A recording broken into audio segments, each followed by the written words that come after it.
Hii ni huduma ya kuflash simu yako ya mkopo kwa njia rahisi sana. Ukifuatisha mwanzo hadi mwisho, utaelewa zaidi. Cha kufanya tu, tunaflash simu yako ya mkopo kwa kutumia email ya simu. Utatutumia email yako ya simu. Sio email, naomba mnielewe hapa, ni email ya simu. Baada ya kutumia email ya simu, sasa ile email yako utakayoifanya, tutahaki ile kampuni ambayo umeichukulia simu. Baada ya hapo tutaibadilisha email, tutaweka email mpya. Yani hapa tunakwenda kubadilisha mfumo wa email, tunaweka email mpya.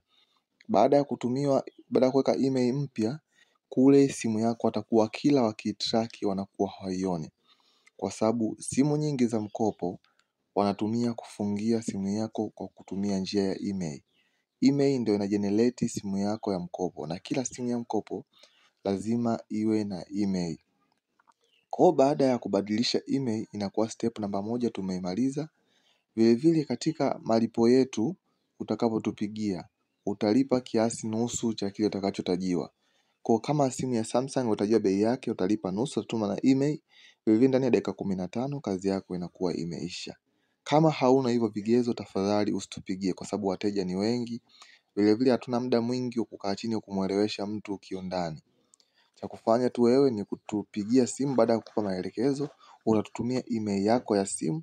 Vile vile utatutumia na kiasi cha pesa ambacho cha kuanzia. Tunafanya kazi yako, baada ya kumaliza kazi, basi unamalizia kiasi cha pesa kilichobaki. Ni rahisi sana tu. Siku hizi wajanja mjini hawalipii simu. Wajanja wana flash. Basi tuendelee. Baada ya kubadilisha email, tutakwambia simu yako uweke bando walau la 500 kwa ajili ya kuconnect zile update zote tutakazokutajia, au unaweza ukaunganisha na wifi kama hutakuwa nayo.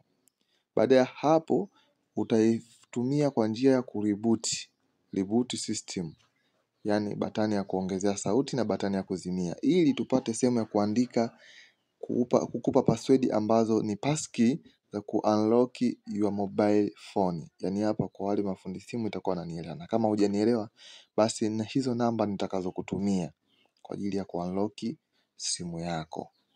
Baada ya kufanya hivyo, ndani ya dakika 3 au 4 simu yako itajizima. Baada ya kujizima, simu yako itajiwasha. Baada ya kujiwasha, hapo itakuwa inakuletea katika step za kukamilisha mfumo wa kuflash simu. Yani ile step ya next, utabonyeza next, skip. Baada ya hapo ni programu za kawaida ambazo na mtu yote anaweza kazifanya. Baada ya hapo utasubiria, utaambiwa usubirie just a few moment. Utasubiria kwa muda mchache ili simu yako ikae sawa. Baada ya hapo simu ikishafunguka kama hapo unavyoona, unapiga next, kuna skip kwa ajili ya kumalizia tu solution zilizobaki. Baada ya hapo simu yako inakuwa imeflashiwa vizuri zaidi. Kwa namba za simu tupige hizo hapo, tuflash simu yako leo. Usijaribu kuflash hivi kwa njia ya mkono kwa sababu hauna hizo password, hauna hilo faili. Kwa hiyo tupigie simu tuweze kuiflash simu yako leo hii.